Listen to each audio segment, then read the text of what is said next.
আকাশ তাড়াতাড়ি করে বাসা থেকে বের হলো সাদিয়ার সঙ্গে দেখা করবে বলে। সাদিয়া সেই কখন থেকে তার সঙ্গে দেখা করার জন্য বসে আছে। আর আকাশের টিউশনি শেষ হতে হতে একটু দেরি হয়ে গেল। তারপর আকাশ একটা রিক্সা নিয়ে পার্কের মধ্যে চলে আসলো। আর পার্কের মধ্যে চলে আসার পরে দেখতে পেল সাদিয়া বেঞ্চের মধ্যে বসে আছে। আকাশ গিয়ে তার পাশে বসলো। আর তার পাশে বসতেই সাদিয়ার কিছুটা রেগে আকাশকে বলতে লাগলো, আমি সেই কখন থেকে তোমার জন্য অপেক্ষা করছি, আর এখন আসার সময় হলো তোমার? তুমি সব সময় আমার জন্য লেট করে আসছো কেন বলো তো? একটা দিনকে আগে আসতে পারো না তুমি? আমি কি সারাদিন তোমার মতো বসে থাকি নাকি? হ্যাঁ, আমারও তো অনেক কাজ আছে নাকি? আর তুমি ভালো করেই জানো আমি এখন কোথা থেকে এসেছি। তাহলে কেন এসব জিজ্ঞেস করছো? আর কেনই বা এইসব রাগ দেখাচ্ছ? আমি তো তাড়াতাড়ি আসার চেষ্টা করছি নাকি? আচ্ছা যাই হোক, আমি তোমাকে আজকে যে কারণে দেখা করতে বলেছি, আজকে তোমার সঙ্গে আমার ইম্পর্টেন্ট কথা আছে। আজকে আমি তোমাকে যে কথাগুলো বলবো সেই কথাগুলো শোনার জন্য তুমি মোটেও কোনোদিনই প্রস্তুত ছিলে না। আর তোমাকে বলেই বা কী লাভ? তোমাকে বলেও কোনো কাজ হয় না। তুমি কি বলতে চাচ্ছ আমি তো কোনো কিছুই বুঝতে পারছি না। আর দেখো সাদিয়া, আমাকে এমন কিছু বলো না যেগুলো আমি সহ্য করতে পারবো না। বাসা থেকে আমার বিয়ে ঠিক করেছে, আমি বাসায় গিয়ে কি বলবো? কোনোভাবেই কোনো কিছু বুঝতে পারছি না। তোমাকে আমি সেই কবে থেকে বলছি একটা চাকরি জোগাড় করো, একটা চাকরি জোগাড় করো, কিন্তু তুমি আমার কথা শুনছোই না। দেখো, আমি তো আর কম চেষ্টা করছি না, আমি তো অনেক চেষ্টাই করছি, কিন্তু আমি তো কোনোভাবেই পারছি না। আমি তো এখন রীতিমতো হতাশ হয়ে যাচ্ছি, বাইরে বাইরে ঘুরে বেড়াচ্ছি। আর যদি আমি টিউশনি না করাতাম তাহলে আমি কিভাবে চলতে পারতাম বলো? আর তাছাড়া আমি আমার ফ্যামিলির বড় ছেলে, আমার ওপর অনেক দায়িত্ব আছে। ছোট একটা বোন, তাকে বিয়ে দিতে হবে। বাবা আর মাত্র 6 মাস আছে, তারপরে অবসরে চলে যাবে। তারপর তো আমাকেই সম্পূর্ণটা দেখতে হবে। তাহলে কি তুমি আমার হবে না? আমি কি তোমাকে কখনোই আমার নিজের করে পাবো না? এটাই কি ছিল আমাদের কপালে? আমিও কোনো কিছু বুঝতে পারছি না। আমি তোমাকে কি বলে সান্ত্বনা দেব সেটা নিজেই আমি ভেবে পাচ্ছি না। আর দেখো, তোমার সামনে একটা উজ্জ্বল ভবিষ্যৎ। আমার মনে হয় তুমি ওদিকে ফিরে যাওয়াই ভালো। তুমি কি বলছো এসব? তোমার কি মাথা ঠিক আছে?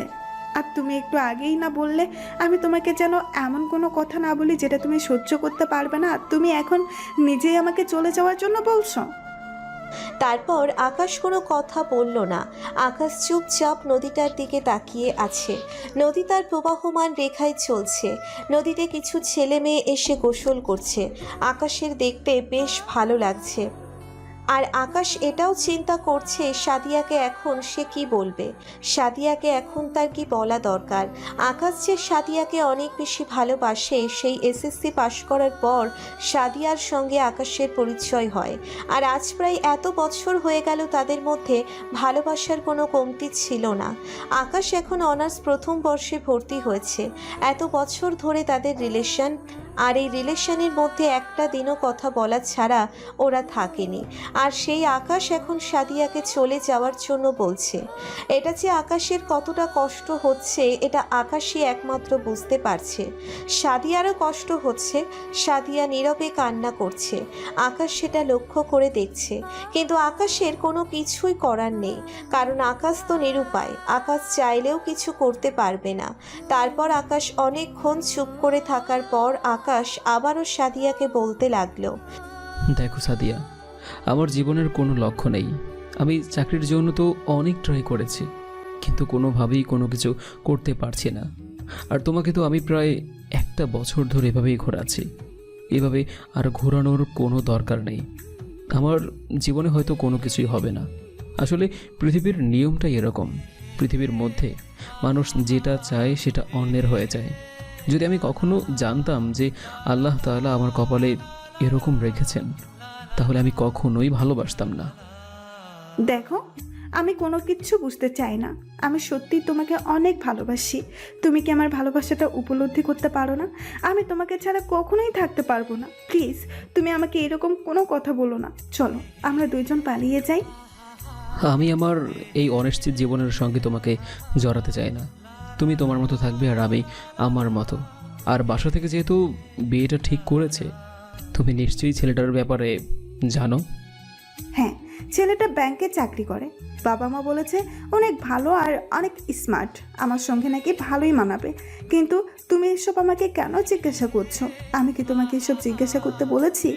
তুমি আমার কথার উত্তর দাও। দেখো, ছেলেটা যেহেতু ব্যাংকে চাকরি করে, তাহলে ছেলেটা সত্যিই অনেক ভালো আর অনেক কষ্ট করেই এই ব্যাংকে চাকরি নেওয়া হয়েছে, তাই না? আর আমার মনে হয় তুমি এই ছেলেটার সঙ্গে ভালো থাকবে। তাহলে এটাই তোমার শেষ কথা, তাই তো? আচ্ছা, শেষবার কি তোমার হাতটা ধরতে পারি? প্লিজ না করো না। শেষবার তোমার হাতটা শক্ত করে ধরি। অনেক জড়িয়ে ধরতে ইচ্ছে করছে তোমাকে, কিন্তু সেটা তো আর সম্ভব না। শুধু শুধু মায়া বাড়িয়ে লাভ নেই। যদি হাত ধরতে চাও তাহলে জড়িয়ে ধরতে ইচ্ছে করবে, তার চেয়ে ভালো এভাবেই চলে যাও। একটা ইচ্ছাই করে, আমিও চলে যাচ্ছি, আমার টিউশনি আছে। তারপর আকাশ উঠে এক পা দুপা করে সামনে এগিয়ে যেতে লাগলো, আর সেখানেই সাদিয়া কান্না করতে লাগলো। আকাশের অনেক বেশি কষ্ট হচ্ছে। আকাশের মনে হচ্ছে কেউ তার কলিজাটা বের করে নিয়ে যাচ্ছে। আকাশের ইচ্ছে করছে চিৎকার দিয়ে কান্না করার জন্য। যদি এমন একটা জায়গায় থাকতো সে নিজের মতো করে চিৎকার দিতে পারত, তাহলে হয়তো কিছুটা হলেও শান্তি লাগতো। তারপর আকাশ হাঁটতে হাঁটতে আর একটা টিউশনি করাতে চলে আসলো, আর নিজেকে স্বাভাবিক করার চেষ্টা করছে, কিন্তু কোনোভাবেই কন্ট্রোল করতে পারছে না। কারণ এত বছরের ভালোবাসা আর এভাবেই শেষ হয়ে যাবে। তারপর অনেক কষ্টে নিজেকে স্বাভাবিক করে টিউশনি শেষ করে সন্ধ্যার পরে একা একা বাসায় ফিরছে। আর তখনই আকাশের ফোনে একটা মেসেজ চলে আসলো, আর আকাশ মেসেজটা ওপেন করে দেখলো সাদিয়া মেসেজ লিখেছে।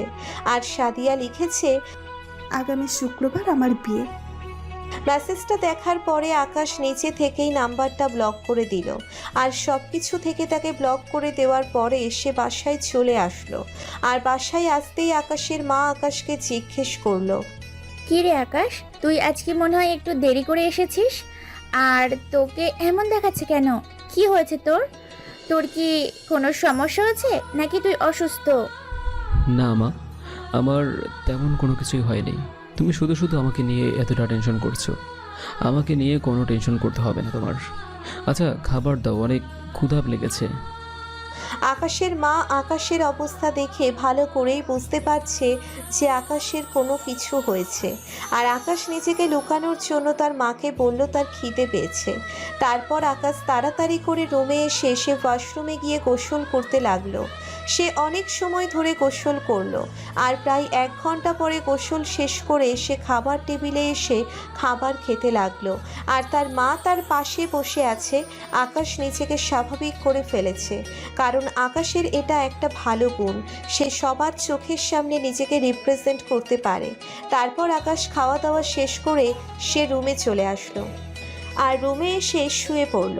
আর শুয়ে শুয়ে সে নীরবে কান্না করতে লাগলো, কারণ ছেলেদের নাকি চোখের জল মানায় না, কিন্তু সময় বলে দেয় ছেলেদের চোখের পানি ফেলতে হবে কিনা। আর এভাবেই আকাশের সময়টা পার হয়ে যায়। এভাবে পার হয়ে গেল কয়েকটা দিন। সাদিয়ার বিয়ে হয়ে গেছে।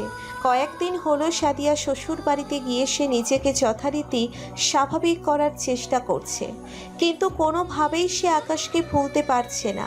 সাদিয়ার হাজবেন্ড নেহালকেও কোনোভাবেই মেনে নিতে পারছে না। হয়তো কিছুটা বুঝতে পেরেছে, কিন্তু নেহালের তো আর এখানে দোষ নেই। আর এদিকে আকাশ একের পর এক ইন্টারভিউ দিতে লাগলো। ইন্টারভিউ দেওয়ার ফলেও কোনো কাজ হচ্ছে না। আর তখনই আকাশ একদিন সকালবেলা দেখতে পেল তার বাবা পত্রিকা পড়ছে, আর পত্রিকার মধ্যে পিছনে বড় বড় করে লেখা চাকুরির বিজ্ঞাপন। সেখানেই আকাশ তার বাবার কাছ থেকে পত্রিকাটা নিয়ে রুমে চলে আসলো। আর রুমে এসে ওই বিজ্ঞাপনটা ভালো করে দেখে সিদ্ধান্ত নিল সে এটার মধ্যে ইন্টারভিউ দিবে। আকাশ ইন্টারভিউয়ের জন্য সে প্রস্তুতি নিতে লাগলো। আর এভাবেই পার হয়ে গেল আরও কয়েকটা দিন। সে ইন্টারভিউ বেশ ভালোভাবেই দিল। আর ঠিক 1 বছর পরে, এই 1 বছরে আকাশ নিজেকে অনেকটা পরিবর্তন করে ফেলেছে। আকাশ এখন আগের মতো নেই। আকাশের এখন সব কিছুই হয়েছে, গাড়ি বাড়ি সব কিছুই হয়েছে, কিন্তু আকাশের প্রিয় মানুষটা নেই। একদিন আকাশ অফিস শেষ করে সে বাসায় ফিরল। আর বাসায় ফিরতেই তার মা আকাশকে বলতে লাগলো, কি রে আকাশ, তোর অফিসের ছুটি আছে নাকি? যদি তোর অফিসের ছুটি থাকে তাহলে তোকে নিয়ে একবার গ্রামের বাড়ি থেকে ঘুরে আসতাম। মা, আমার তো ছুটি নেই, তুমি কিছুদিন ওয়েট করো, তারপর আমি তোমাকে নিয়ে যাব। এখন যদি তোমার বেশি তাড়াহুড়ো থাকে তাহলে তুমি আর বাবা গিয়ে গ্রাম থেকে ঘুরে আসো। আমার তো এখন যাওয়া সম্ভব না, আর সাথে তো রিয়া যাচ্ছেই। এই বলে আকাশ রুমে চলে আসলো। আর রুমে এসে আকাশ নিজের মতো করে ল্যাপটপে কাজ করতে লাগলো।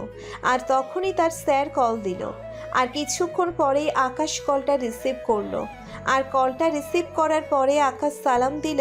আর সালামের উত্তর নিয়ে তার স্যার তাকে বলতে লাগলো, আকাশ, আমি তোমাকে একটা অপারেশনে পাঠাতে চাই, এই শহরের একটা ভার্সিটিতে। এই ভার্সিটিতে সকল অকর্ম চলে, বুঝতে পেরেছো?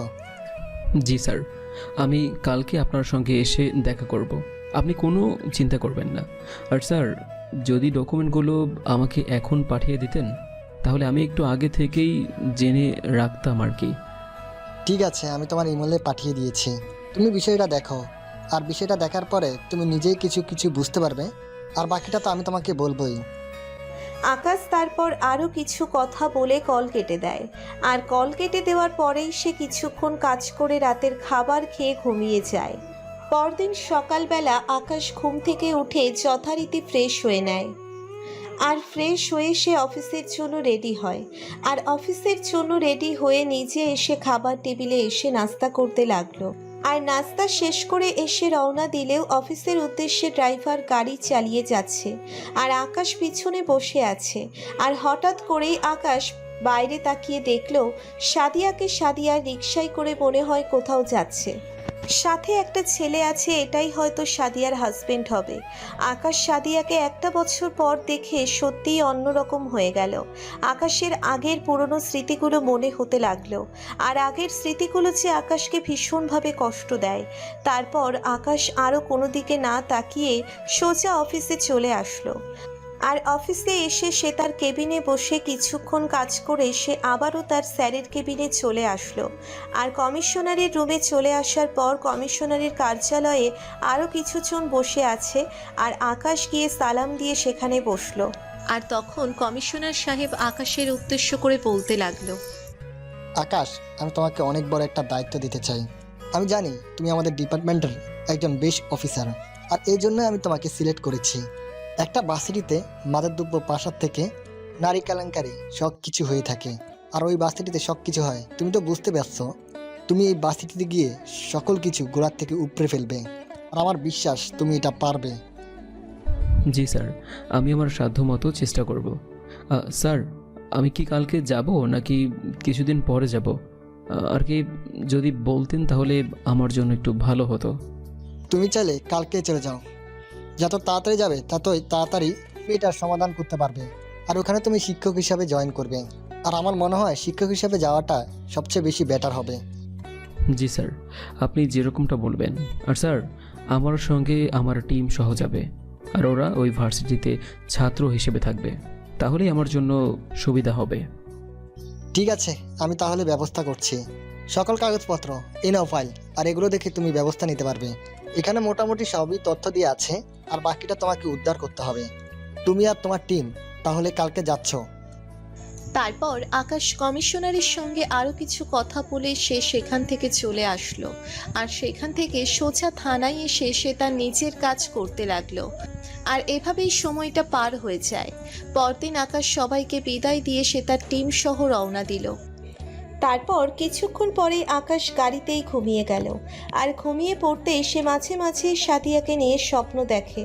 আর প্রায় 3 ঘন্টা জার্নি করার পরে তারা শহরে এসে পৌঁছলো। আর পৌঁছানোর পরে তারা একটা হোটেলে উঠল। আর হোটেলটা আগে থেকেই বুক করা ছিল, তাই কোনো সমস্যা হলো না। তারপর তারা 4 জন গাড়ি থেকে নেমে হোটেলের ভিতরে প্রবেশ করলো। আর হোটেলে প্রবেশ করেই তারা ফ্রেশ হয়ে নিল। আর আকাশ ফ্রেশ হয়ে এসে শুয়ে পড়ল, কারণ পুরোটা সময় আকাশ ঘুমিয়ে এসেছে, তাই কোনো সমস্যা হলো না। আর বাকিরা তো ঘুমিয়ে গেছে। সাথে সাথেই খাবার খেয়ে আর আকাশ ল্যাপটপ নিয়ে বসলো। আর ল্যাপটপ নিয়ে সে সকল কাজ করতে লাগলো, কারণ কালকে থেকে সে ভার্সিটিতে যাবে। আর ভার্সিটিতে সে কখনোই এরকম অবস্থায় যায়নি, কারণ এটাই তার প্রথম অবস্থায় ক্লাস নেওয়া হবে। আর শিক্ষকরা ভার্সিটিতে কিভাবে যায় সেটার একটা ভিডিও দেখলো। আর ভিডিওটা দেখে আকাশ নিজেই হাসতে শুরু করলো। আকাশ মনে মনে বলতে লাগলো, যাক, শেষ পর্যন্ত আমার শিক্ষক হওয়ার স্বপ্নটা পূরণ হলো। ভেবেছিলাম আমি তো কখনো শিক্ষক হতেই পারবো না, কারণ টিউশনি করানো একটা জিনিস আর ভার্সিটিতে ক্লাস নেওয়াটা অন্য একটা বিষয়। সত্যি নিজেকে অনেকটা অন্যরকম মনে হচ্ছে। তারপর এভাবেই সময়টা পার হয়ে যায়। আর পরদিন সকালবেলা আকাশ রেডি হয়ে নেয়, আর রেডি হয়ে আকাশ গাড়িতে করে ভার্সিটির উদ্দেশ্যে রওনা দেয়। আর সে কিছুক্ষণ পরেই ভার্সিটির সামনে চলে আসলো, আর দারোয়ান গাড়িটা দেখেই গেট খুলে দিল। আর গেট খুলে দিতেই ড্রাইভার আকাশকে নিয়ে ভিতরে প্রবেশ করলো। আর আকাশ ভার্সিটিতে প্রবেশ করতেই সে চারপাশে সব কিছু দেখতে লাগলো। চারপাশে অনেক অশ্লীল কাজই হচ্ছে, এটা আকাশের চোখ এড়িয়ে গেল না। আর আকাশ মাঠের মধ্যে এসে নামলো, আর নামার পরে সবাই লক্ষ্য করলো সবাই তার দিকেই তাকিয়ে আছে।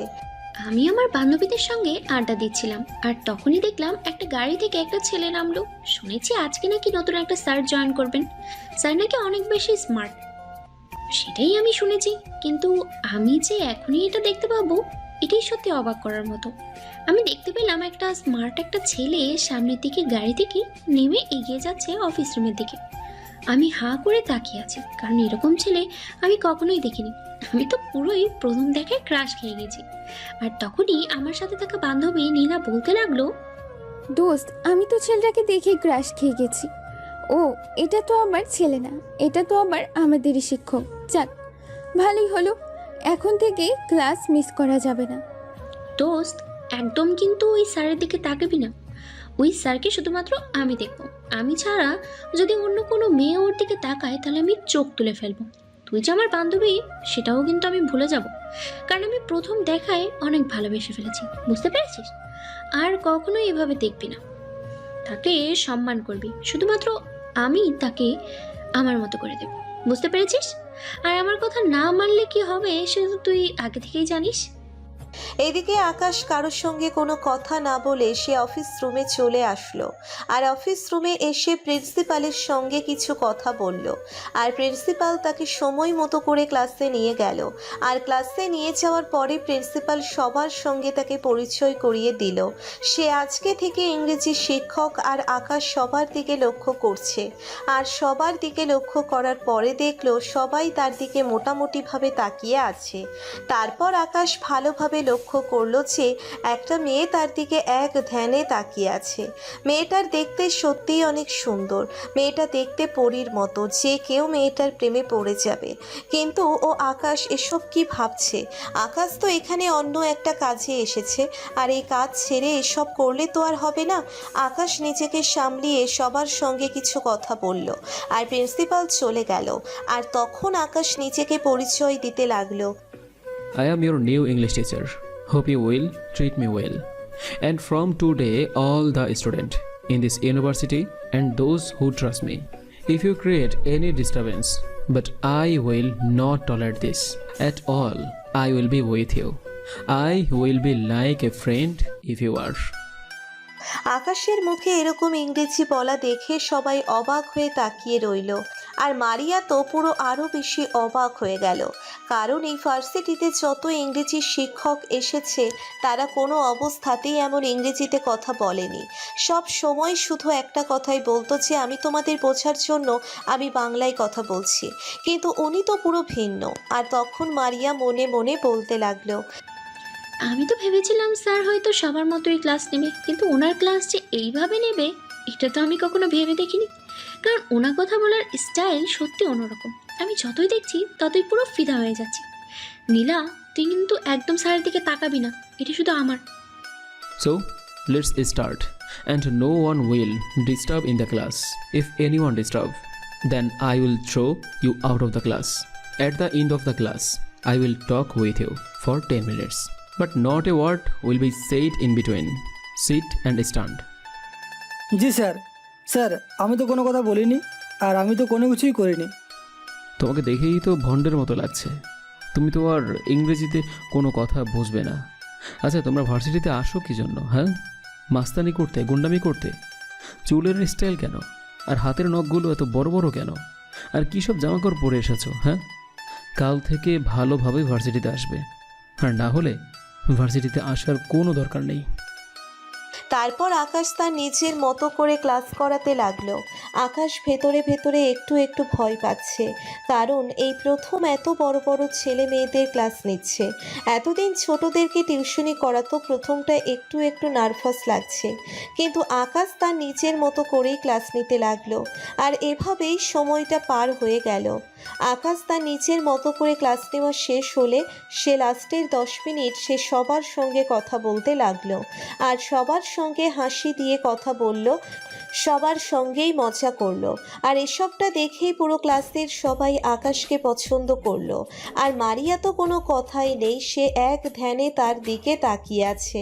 আর মাঝে মাঝে আকাশ মারিয়াকে এটা ওটা প্রশ্ন করছে, উদ্দেশ্য মারিয়াকে ধ্যানভঙ্গ করার জন্য। সবার সামনে কোনো কিছু বলতে পারছে না। তারপর আকাশ ক্লাস শেষ করে এসে অন্য একটা ক্লাসে গেল। আর সেই ক্লাসে যাওয়ার পরে আরও কিছু বকাটে ছেলে পেলে যাওয়ার পরে আরও কিছু বকাটে ছেলে পেলে দেখতে লাগলো। আর ছেলেগুলোকে দেখেই বুঝতে পারলো এরাই হচ্ছে ভার্সিটির মধ্যে অশান্তির কারণ। এদেরকে যে আকাশ ভালো থাকতে দিবে না, এটা আকাশ মনে মনে ভেবেই হাসছে। তারপর এইটাও ক্লাস শেষ করে এসে অফিস রুমের দিকে যেতে লাগলো। আর তখনই কোথা থেকে মারিয়া এসে আকাশের সামনে দাঁড়িয়ে বলতে লাগলো, স্যার, আপনার সাথে আমার কিছু কথা আছে। প্লিজ স্যার, আপনি আমার একটা কথা রাখেন প্লিজ। হ্যাঁ বলো, তোমার কি কথা? আর তোমাদের তো ছুটি হয়ে যাওয়ার কথা আরও 20 মিনিট আগে, সবাই চলে গিয়েছে, তুমি কেন যাওনি? স্যার, আমি এতক্ষণ ধরে আপনার জন্য অপেক্ষা করছিলাম, আর আপনার জন্য অপেক্ষা করতে করতে এই সময়টা চলে গেছে। স্যার, আপনি কি আমার জন্য একটু কফি শপে যেতে পারবেন? মানে একটু বসে কথা বলতাম প্লিজ স্যার। এই মেয়ে, তোমার কি মাথা ঠিক আছে? হ্যাঁ, তুমি কাকে কি বলছো? তোমার কোনো আইডিয়া আছে? যাও, সোজা বাসায় চলে যাও। প্লিজ স্যার, আমার একটা আবেদন রাখেন। আমি তো আপনার ছাত্রী, তাই না? আমার মন রাখার দায়িত্ব তো আপনারই, তাই না? তারপর আকাশও আর কোনো না করতে পারলো না। আকাশও তার সঙ্গে যেতে লাগলো। আর একটা কাছাকাছি কফি শপে এসে দুজনেই বসে পড়লো। আর তখনই ওয়েটার এসে তাদেরকে জিজ্ঞেস করলো কি খাবে। আর তখন আকাশ কোনো কিছু বলতে যাবে, আর তার আগেই মারিয়া বলতে লাগলো, আপনি আমাদের জন্য 2টা কফি দিবেন আর 2টা বার্গার দিবেন, ওকে? একটু তাড়াতাড়ি নিয়ে আসবেন। তারপর ওয়েটার চলে গেল। আর ওয়েটার চলে যাওয়ার পরে মারিয়া এক ধ্যানে আবারও আকাশের দিকে তাকিয়ে আছে। আকাশ এখন একটু বিরক্ত বোধ করছে। আর আকাশ তখনই নিচে থেকে বলতে লাগলো, আচ্ছা, তুমি এভাবে ক্লাসের মধ্যে আমার দিকে তাকিয়েছিলে কেন? সবাই কি মনে করবে আমাকে নিয়ে? আর আমি আজকে প্রথম এসেছি, তুমি কি শুরু করে দিয়েছো? আমার তো এখানে কফি খেতে আসাটাই উচিত হয়নি। সত্যি কথা বলতে স্যার, আমি আপনাকে প্রথম দেখায় ভালোবেসে ফেলেছি। কোনোভাবেই নিজেকে কন্ট্রোল করে রাখতে পারছি না। স্যার প্লিজ, আপনি আমাকে ভুল বুঝবেন না। একটা মানুষকে ভালো লাগতেই পারে, তাই না? এখানে তো কোনো দোষের কিছু দেখছি না। দেখো, এখন আমি পাবলিক প্লেসে আছি, না হলে তোমাকে একটা ঠাস করে থাপ্পড় লাগিয়ে দিতাম। আমি যে তোমার শিক্ষক, এটা তুমি কি ভুলে গেছো? হ্যাঁ, আর আমি তোমার একদিনের হলেও ক্লাস নিয়েছি, তাই না? স্যার, আমি তো আপনার কাছে মিথ্যে বলতে পারতাম, তাই না? তখন কি আপনি আমাকে এইসব কথা বলতে পারতেন? আমি সবসময় সত্যি কথা বলি, আর আমি সত্যি কথা পেটের মধ্যে হজম করে রাখতে পারি না। তুমি যেটা এখন ভালোবাসা মনে করছো, আসলে এটা ভালোবাসা নয়, এটা হচ্ছে একটা ভালো লাগা। আর ভালো লাগা দিয়ে কখনো ভালোবাসা হয় না। ভালোবাসতে গেলে মন লাগে, একটা সুন্দর হৃদয় লাগে। যে মানুষটার সঙ্গে সারাটা জীবন পার করে দেওয়া যায়, সেরকম বিশ্বাসের প্রয়োজন। আশা করি তুমি বিষয়টা বুঝতে পেরেছ। আর তুমি আমার ছাত্রী, আমি তোমার শিক্ষক, এটার মধ্যেই থাকো। স্যার প্লিজ যাবেন না। আপনি কি অন্তত পক্ষে কফিটা খেয়ে যান, কারণ আমি তো একটা না 2টা ক্লাস নিয়েছেন, মনে হয় কোনো কিছু খাননি। প্লিজ বার্গারটা খেয়ে তারপরে যান। বুঝতে পারছি আমার উপরে আপনি অনেক রেগে গেছেন, কিন্তু প্লিজ উঠে যাবেন না। উঠে গেলে হয়তো মানুষ অনেক কিছুই ভাবতে পারে। তারপর আকাশ কোনো উপায় না পেয়ে সেখানে বসে গেল।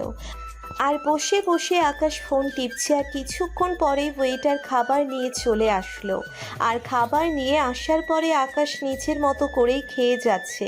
আর তখন মারিয়া আকাশকে আবার বলতে লাগলো, কি ব্যাপার, এভাবে চুপচাপ খাবার খাচ্ছেন যে?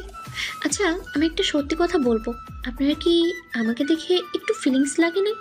মানে আপনি যে আমার সাথে প্রথম দেখায় এই কফি শপে চলে আসলেন, তার মানে আপনার মধ্যেও একটু একটু ফিলিংস কাজ করছে। কি বলেন, সত্যি না? দেখো, আমি কিন্তু তোমার সঙ্গে এরকম কথা শোনার জন্য এখানে আসিনি।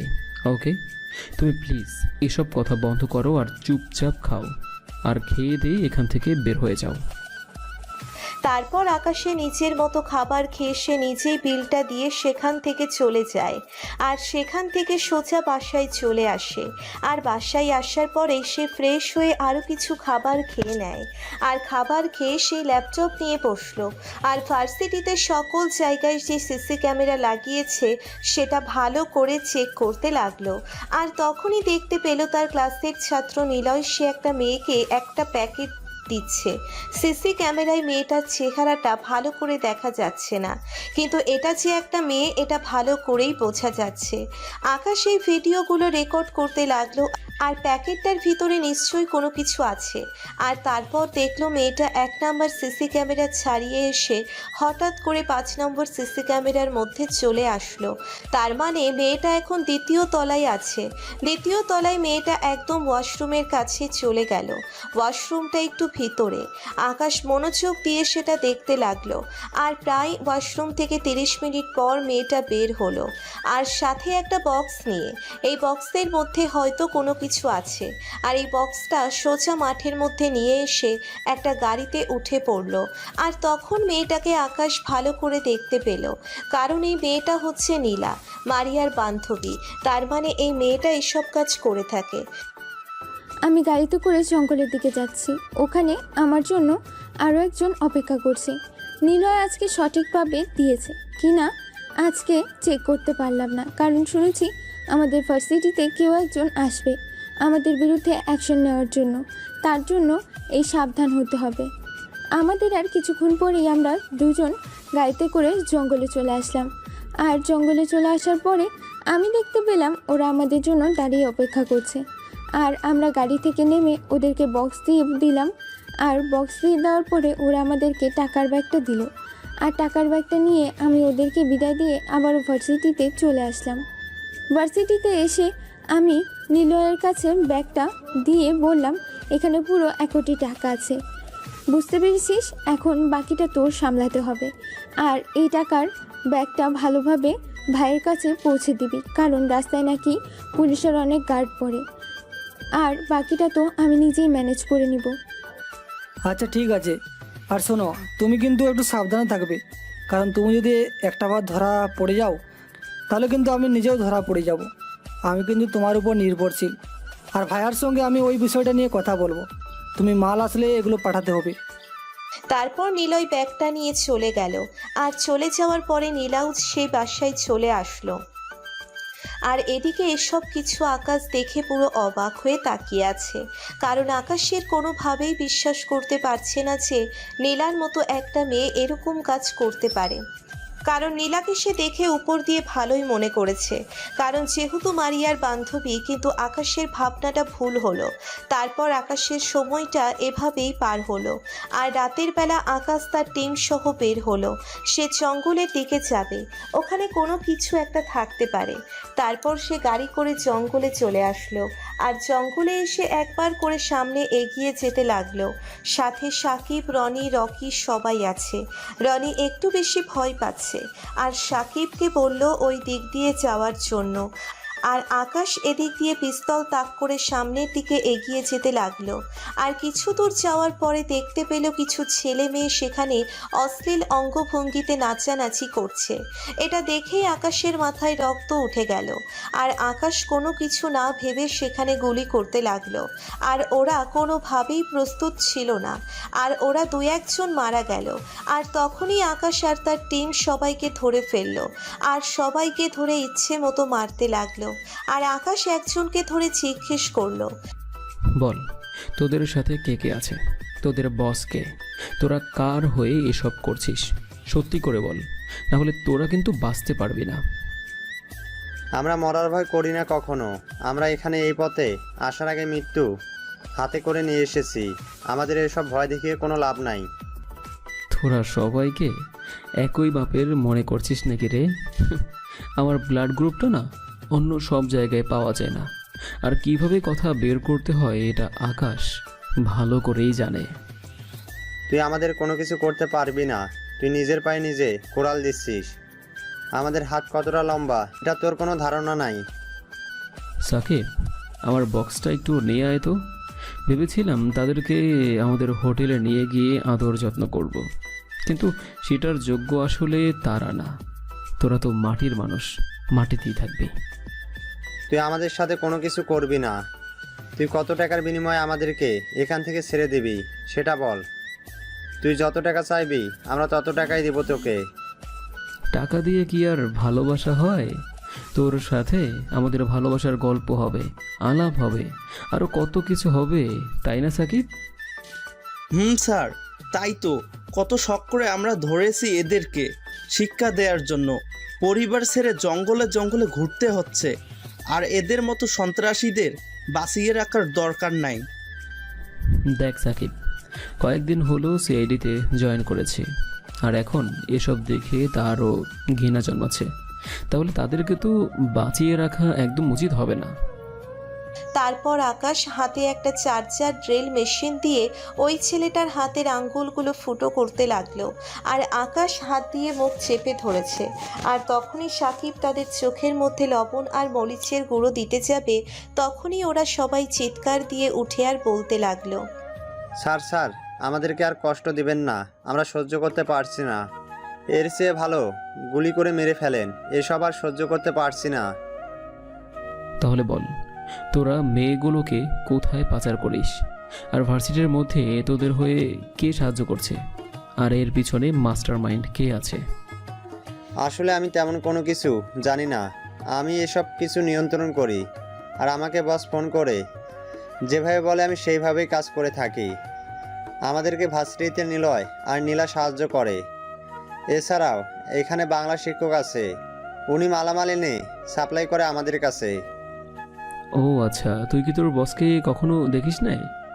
আর তোরা ওর সাথে কতদিন ধরে কাজ করছিস? আর তোদের বসকে কিভাবে ধরতে পারবো? উনি অনেক বড় মাপের একজন লোক। নীলা ছাড়া ওনাকে আজ পর্যন্ত কেউ দেখে নাই। আমি ওর সাথে 5 বছর ধরে কাজ করছি, তবুও দেখিনি। আর আমি এই ভার্সিটির সভাপতি আরমান। হ, তাই তো বলি, তোর মধ্যে এত গলার জোর কোথা থেকে আসে? আর তোকেই তো বা তোর বস কেন সিলেক্ট করলো? তুই 2টা মেয়েকে ধর্ষণ করেছিস আরও 2 বছর আগে। তখন আমি ছিলাম একটা সাধারণ মানুষ। হ্যাঁ, আমি সে আরমান। আমি আরও তাদেরকে খুন করে ফেলি, আর খুন করার সময় নীলা দেখে ফেলে। আমি নীলাকে মারতে চেয়েছিলাম, কিন্তু নীলার টাকার দরকার ছিল। আমার সাথে কাজ করার জন্য সে রাজি হয়ে যায়। তারপর থেকে সে আমার সাথে কাজ করে। ও আচ্ছা, তাহলে এখন বল, আমি তোর বসকে কিভাবে পাবো? মানে তাকে আমি কি করে আমার কাছে নিয়ে আসতে পারবো? সত্যি করে বল। এটা আমি নিজেও জানি না, এটা শুধুমাত্র নীলাই বলতে পারবে। নীলা ছাড়া এটা কেউ জানে না। একমাত্র নীলাই তাকে দেশে আনতে পারবে। নীলার কথা ছাড়া সে একটা কথা শুনবে না, এটা আমার বিশ্বাস। কারণ নীলাকে ওর সঙ্গে অনেকবার দেখা করতে পাঠিয়েছি আমি। তার মানে হলো নীলা হয়তো তার অনেক কাছের কেউ, এটাই হবে। কারণ যেহেতু সে নীলার কথায় দেশে আসবে, তুই বলছিস ঠিক আছে, তোকে আমার আর কোনো দরকার নেই। সাকিব, গলাটা কেটে ফেলে দাও। স্যার, ও কি সত্যি কথা বলেছে নাকি মিথ্যা কথা বলেছে এটা কি করে বুঝবো? আমার তো মনে হয় সে মিথ্যা কথাই বলেছে।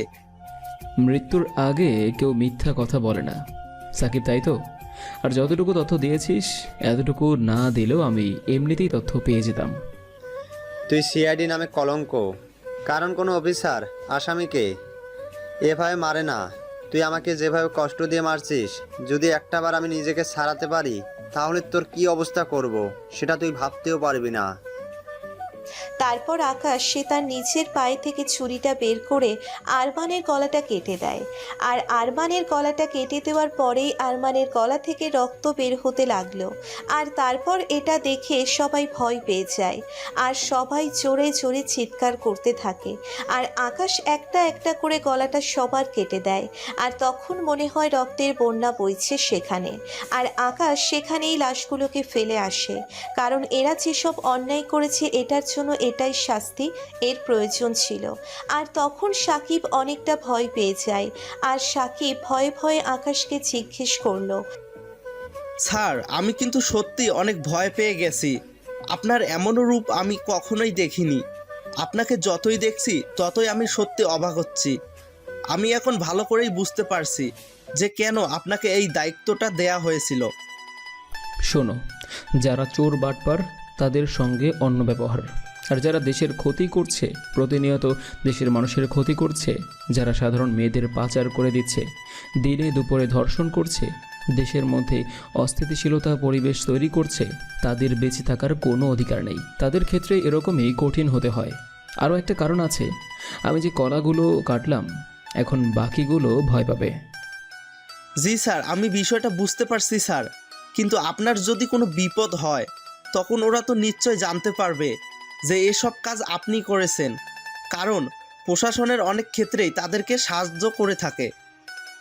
তুমি কালকে এদের সঙ্গে কারা কারা জড়িত আছে, কোন কোন পুলিশ অফিসার তাদেরকে সাহায্য করছে, সবার লিস্ট তৈরি করবে। আর লিস্ট তৈরি করে তাদের বিরুদ্ধে তদন্ত করা শুরু করবে।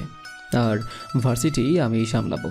আর রকি, তুই এই লাশগুলোকে পোস্টমর্টম করার ব্যবস্থা করবে। তারপর আকাশ আর কোনো কথা না বলে সে সেখান থেকে চলে আসলো। আর সেখান থেকে সে হোটেলে এসে যথারীতি খাবার খেয়ে ঘুমিয়ে পড়ল।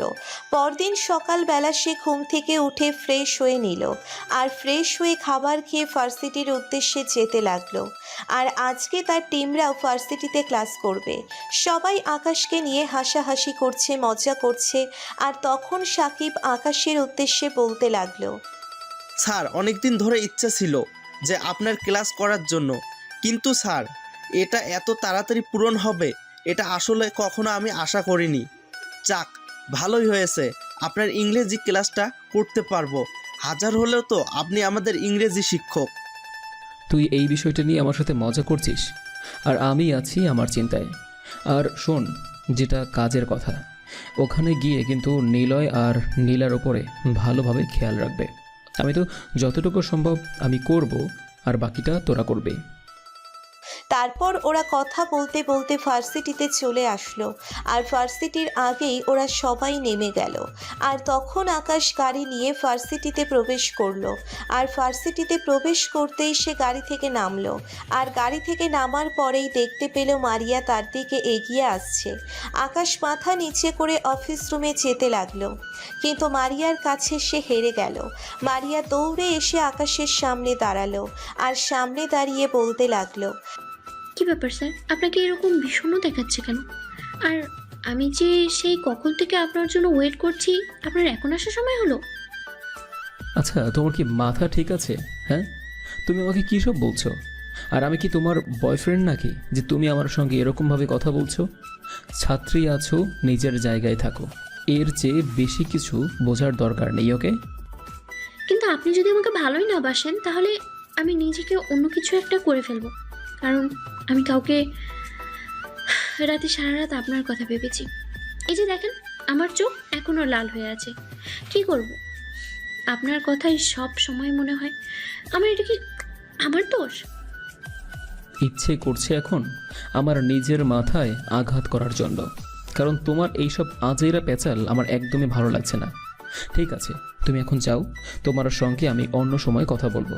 তবু প্লিজ মানুষের সামনে এরকম ব্যবহার করো না। মানুষ আমাকে অন্যভাবে চিন্তা করবে। আমি স্যার আছি, স্যারের মতোই থাকতে দাও। কিন্তু আপনি আমাকে একটা সত্যি কথা বলবেন। আপনি আপনার বুকে হাত দিয়ে বলেন তো, আমাকে আপনার একটুও ভালো লাগেনি? আমি জানি আপনি আমাকে অনেক পছন্দ করেন। আপনি আমাকে প্রথম থেকেই ভালোবেসে ফেলেছেন, ঠিক তাই না? তারপর আকাশ কোনো কিছু না ভেবে সেখান থেকে চলে আসলো।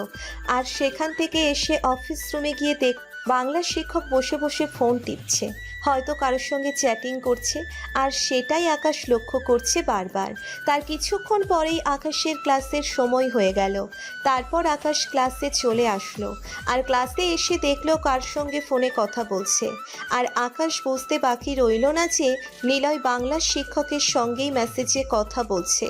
তারপর তারপর আকাশের নিজের মতো করে ক্লাস করাতে লাগলো।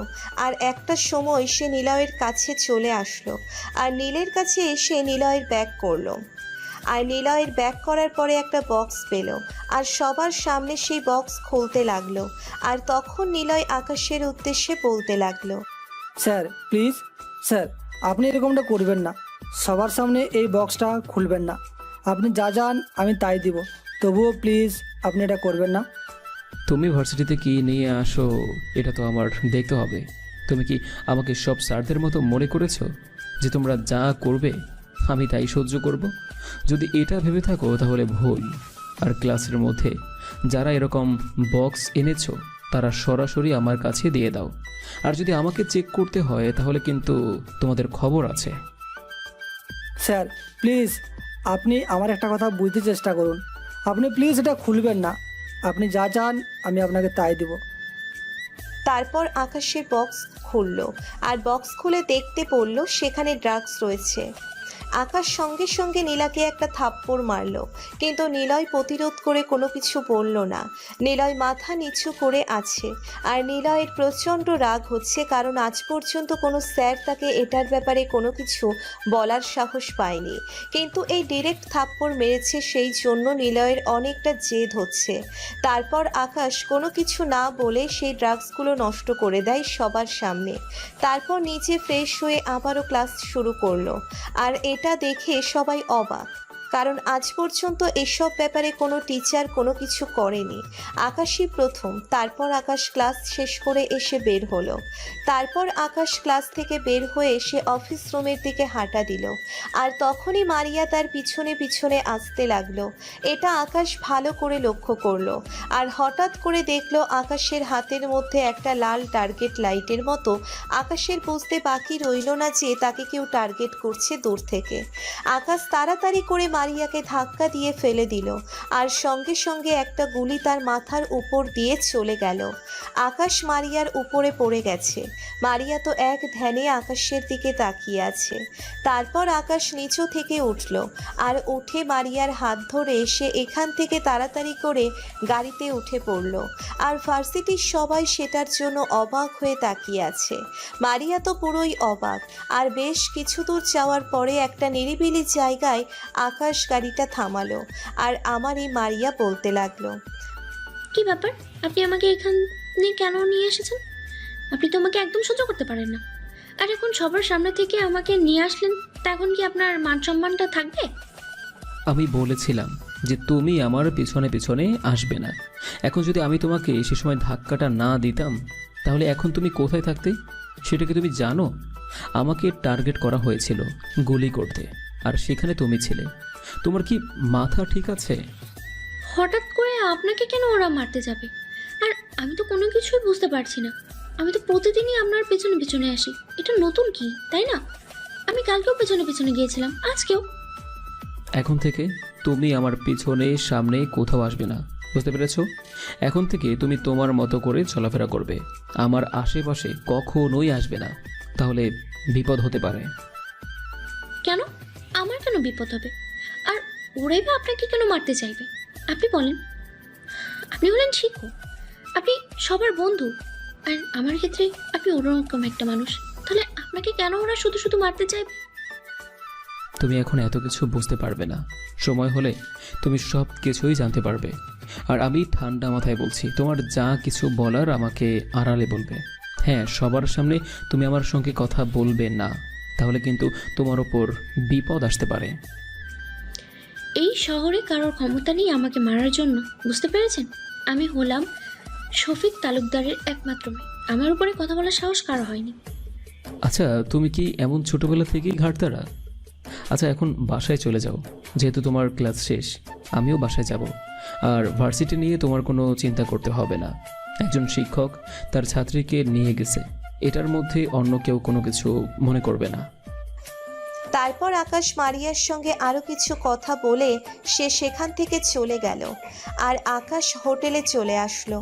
আর হোটেলে এসে সে নিজের মতো করে ফ্রেশ হয়ে খাবার খেয়ে নিল। আর এভাবেই পার হয়ে গেল কয়েকটা দিন। আকাশ প্রতিদিনই মারিয়ার এমন পাগলামি সহ্য করে, আর পাগলামি সহ্য করতে করতে কখন সে মারিয়াকে সে ভালোবেসে ফেলেছে সে বুঝতেই পারছে না। মারিয়ার সঙ্গে এখন তার ভালো একটা বন্ধুত্ব হয়ে গেছে। একদিন মারিয়া আর আকাশ দুজনেই পার্কের মধ্য দিয়ে, আর তখন মারিয়া আকাশকে বলতে লাগলো, তোমাকে ভালোবাসি, কিন্তু তুমি যে আমাকে এখনো ভালোবাসো কথাটা বলছো না, এটা কি ঠিক হচ্ছে? এটা কিন্তু আমার সঙ্গে অন্যায় করা হচ্ছে এক প্রকার। দেখো মারিয়া, আমি তোমার পাগলামের জন্য তোমার সঙ্গে বন্ধুত্ব স্থাপন করেছি, আর এটা যদি ভার্সিটির কেউ জানে তাহলে আমার অবস্থা কি হবে, আর তোমার অবস্থা কি হবে, সবাই আমাদেরকে নিয়ে ট্রল করবে। এটা আমি চাই না, কারণ তোমার বাবা এত বড় একজন লোক, আর ওনার সম্মানহানি হবে, এটা আমি চাই না। ওকে, আর তুমি যেটা চাইছো এটা কখনোই সম্ভব না। আমি শুধুমাত্র তোমার সঙ্গে বন্ধুত্ব স্থাপন করেছি। যদি আমার জন্য আপনার শুধুমাত্র বন্ধুত্বের জন্যই হাত বাড়িয়েছেন, তাহলে বারবার আমার খেয়াল রাখা, যদি আমার সঙ্গে কেউ কথা বলে তাহলে নিজেকে কষ্ট দেওয়া, তাহলে আমার জন্য এইসব কেন করছেন? আর আমাকে ওই দিন কিছু বখাটে পোলাপান বিরক্ত করছিল রাস্তায়, তারপরের দিন ওই ছেলেগুলোকে আবার আমার কাছে এসে মাফ চায়, ওরা আমার পায়ে ধরে পর্যন্ত মাফ চেয়েছিল। তো আমি এটাও জানি যে এটার পিছনে আপনি আছেন, তাহলে এত কিছু কেন করছেন? কোথায় কোথায় সমস্যা? আমি কি আপনার মনের মতো হতে পারিনি? আর কতবার বোঝাবো যে আমি আপনাকে ভালোবাসি? আমি তোমাকে কেন মেনে নিচ্ছি না এটা আমি তোমাকে বলে বোঝাতে পারবো না। এটার মধ্যেও তো একটা কারণ আছে নাকি? আমি তো কোনো কারণ ছাড়া এসব কিছু করছি না, তাই না? হ্যাঁ, এটা ঠিক যে আমিও তোমাকে পছন্দ করি। যেদিন তোমাকে আমি প্রথম দেখেছিলাম সেদিনই আমি তোমাকে অনেক ভালোবেসে ফেলেছি, কিন্তু পরিস্থিতির কারণে কখনো বলা হয়ে ওঠেনি। আজকেও আমি এটা কখনোই বলতাম না, কিন্তু না বলেও থাকতে পারছি না, কারণ তোমার পাগলামির কাছে আমার হার মানতে হচ্ছে। কি এমন কাহিনী যে আপনি আমাকে ভালোবাসতে পারছেন না? আমার তো মনে হয় না যে এমন কোনো কিছু আছে যেটার জন্য আপনি ভালোবাসতে পারছেন না। শুধুমাত্র এটার কারণে তো যে আপনি শিক্ষক আর আমি ছাত্রী, তাই তো? কেন এইসবের মধ্যে কি ভালোবাসা হয় না বলেন? বাংলাদেশে তো অনেক হচ্ছে, তাহলে ওদের কোনো সমস্যা নেই, আমাদের কেন সমস্যাটা হবে?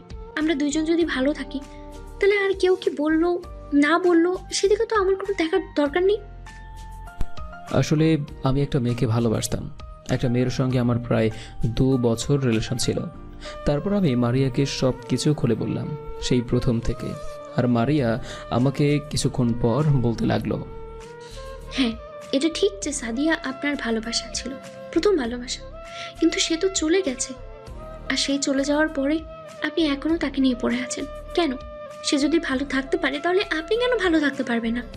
আপনি যেমনই আছেন তেমনই আমার চলবে, আমার টাকা পয়সার কোনো প্রয়োজন নেই। কিন্তু তবুও তোমার মনের মধ্যে একটা ক্ষুদ্র হয়ে গিয়েছে, কারণ তোমাকে আমি কখনোই ঠকাতে পারবো না। যদি বিয়ের পর তুমি এটা নিয়ে প্রশ্ন করো তাহলে আমি এটার কোনো উত্তর দিতে পারবো না তোমার কাছে। আমি ছোটবেলা থেকেই অনেক আদর যত্নে বড় হয়েছি, কখনোই কোনো অভাব বুঝতে পারিনি, কিন্তু তোমাকে দেখার পরে আমার ভেতরে অন্যরকম একটা ফিলিংস জাগে, যেটা আমার আজ পর্যন্ত কারোর উপরে হয়নি। তোমাকে আমি প্রায় দেখতাম, তুমি গরিব লোকদের অনেক সাহায্য করো এবং রাস্তার পথ শিশুদের তোমাকে অনেক ভালোবাসে। তুমি তাদের সঙ্গে বসে পর্যন্ত খাওয়া দাওয়া করো। এটা দেখে আমি আমার নিজেকে পরিবর্তন করতে শুরু করি। দেখো, তুমি নিজেই দেখো আমি একক কেমন ছিলাম আর এখন কেমন হয়েছি। এটা শুধুমাত্র তোমার ভালোবাসার কারণে। আমি চেয়েছিলাম যে তোমার মতো হতে, এবং আমি নিজেও পেরেছি। দেখো, আমার এখন তোমাকে এইসব বিষয় নিয়ে কথা বলতে ভালো লাগছে না। তুমি এখন বাসায় চলে যাও, আমার একটা কাজ আছে, আমি সেই কাজে যাচ্ছি। এই বলে আমি সেখান থেকে চলে আসলাম। তারপর আকাশ মারিয়ার সঙ্গে কোনো কথা না বলে সে হোটেলে চলে আসলো। আর হোটেলে চলে এসে সে সকল রিপোর্ট তৈরি করতে লাগলো। এখনও নিলয় আর নীলার বিরুদ্ধে ভালো কোনো প্রমাণ জোগাড় করতে পারেনি, আর এটার জন্যই সামনে আগাতে পারছে না। আর তখনই সাকিব রুমে এসে আকাশকে বলতে লাগলো, স্যার, এইমাত্র একটা ভালো খবর পেয়েছি। আজকের রাতে 100 মেয়েকে পাচার করা হবে, আর এই 100 মেয়ের মধ্যে প্রায় 15টা মেয়ে হচ্ছে এই ভার্সিটির। এগুলো সব নীলা করেছে। নীলা এদেরকে লোভ দেখিয়ে পাচার করেছে গোপনে। আর আজকে রাত ঠিক 11টায় ওই জঙ্গলের ট্রাক এসে তাদেরকে নিয়ে যাবে। ওই ট্রাকের মধ্যে ড্রামের ভিতর ভরে দেওয়া হবে সবাইকে, ঘুমের ইনজেকশন দিয়ে দিবে মনে হয়। আমি এটা খবর পেয়েছি ভুট্টুর কাছ থেকে। দোকানদার, সেই দোকানদার এর দোকানের মাঝে মাঝে নিলয় আর সবাই মিলে আড্ডা দেয়, আর ওই আমাকে তথ্যটা দিল। তোর তথ্য যদি সঠিক হয় তাহলে আমরা খুব তাড়াতাড়ি এটার সমাধান করে ফেলব। আর আজকে হবে নীলার আর নিলয়ের শেষ দিন। আজকে যেভাবেই হোক তাদেরকে অ্যাটাক করে সকল কিছু বের করতে হবে, কারণ এমনিতেই অলরেডি অনেক দিন পার হয়ে গেছে। তারপর আকাশ আর সাকিব দুজনে মিলেই অনেক বিষয় নিয়ে ডিসকাস করতে লাগলো। আর কিছুক্ষণ পরেই সাকিব তার অন্য একটা কাজে চলে গেল। আর তখনই আকাশ তার মাকে কল দিল। আর তার মাকে কল দেওয়ার পরে তার মা আকাশকে বলতে লাগলো, আকাশ, কি রে আকাশ, তুই তো কয়েকদিন ধরে আমাকে ঠিক মতো ফোন দিচ্ছিস না। আমি ফোন দিলেও তুই ফোন রিসিভ করিস না। তোর কি কিছু হয়েছে বল তো? তোর জন্য তো আমার চিন্তা হয়। মা, তুমি আমাকে নিয়ে কোনো চিন্তা করো না, আমি এখানে অনেক ভালো আছি। আর আমার আর বেশি দিন লাগবে না, খুব তাড়াতাড়ি আমি ওদেরকে ধরে ফেলবো, আর তারপর তোমার কাছেই ফিরে আসব। আর তুমি তো জানোই যে অপারেশনে থাকলে কথা বলাটা কতটা রিস্ক। আচ্ছা ঠিক আছে। আর শোন, তোর জন্য আমি একটা ভালো মেয়ে দেখেছি। মেয়েটা অনেক ভালো, চেহারাটাও মাশাআল্লাহ তোর সঙ্গে ভালোই মানাবে।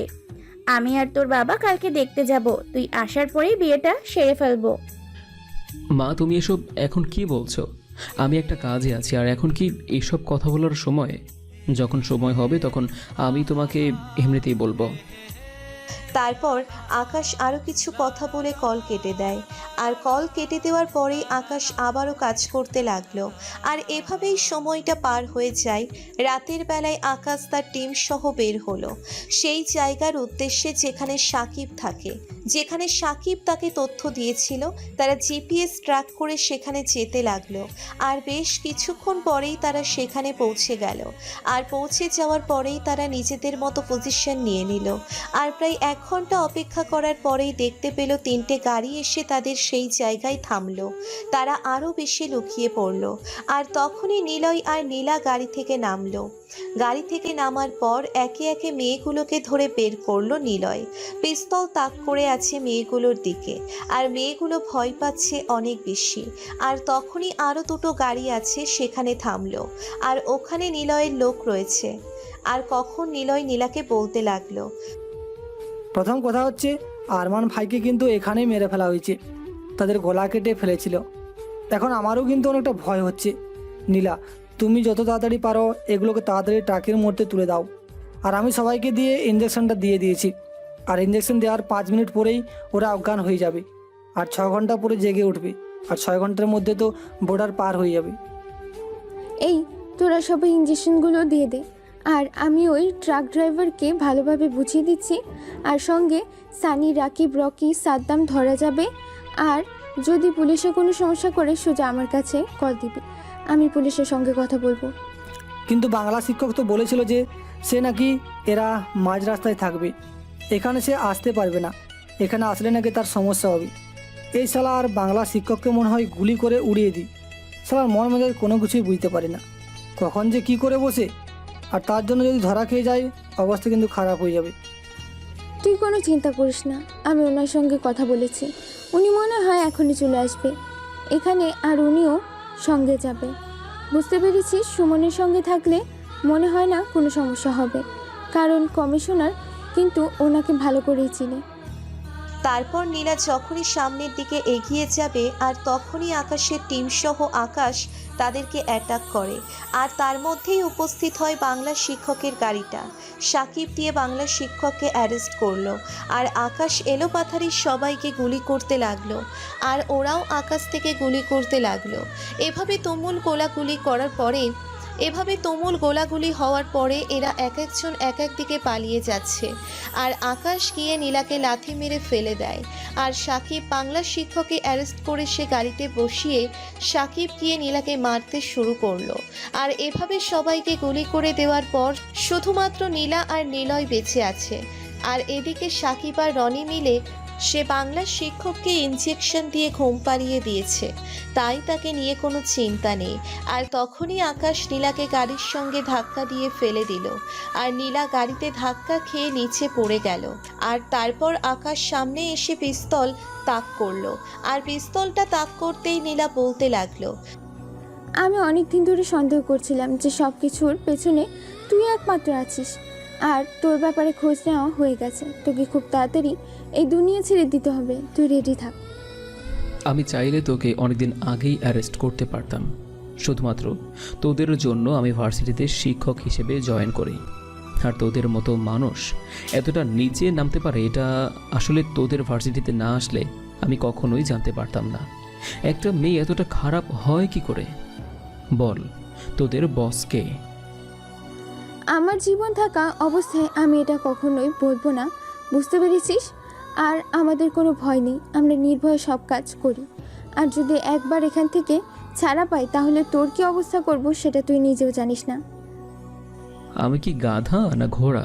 হ্যাঁ, এতদিন ধরে আমি তোদেরকে জালে ফাঁসানোর জন্য অপেক্ষা করছি, আর এই মুহূর্তটা আমি ছেড়ে দিব? এটা তুই ভাবলি কি করে? ভালোই করে বল, নাহলে কিন্তু অন্য ব্যবস্থা করতে বাধ্য হব। আর আমরা সিআইডিরা কি করতে পারি এটা তুই ভালো করেই জানিস। তখনই আকাশ নীলার নাক বরাবর একটা ঘুষি দিল, আর ঘুষি দেওয়ার পরে নীলার নাক ফেটে রক্ত বের হতে লাগলো। আর তারপর সাকিবকে বলল গরম পানি নিয়ে আসার জন্য। সাকিব আগে থেকেই গাড়িতে গরম পানি ফ্ল্যাক্সের মধ্যে রেখেছিল, আর সেই গরম পানিটা নিয়ে আসলো। আর গরম পানিটা নিয়ে আসার পরে আকাশ নীলার মাথার মধ্যে ঢেলে দিল, আর তখন নীলা চিৎকার দিতে লাগলো। তারপর আকাশ মুখের মধ্যে কাগজ দিয়ে দিল, তারপর সাকিবকে বলল ইচ্ছে মতো মারার জন্য।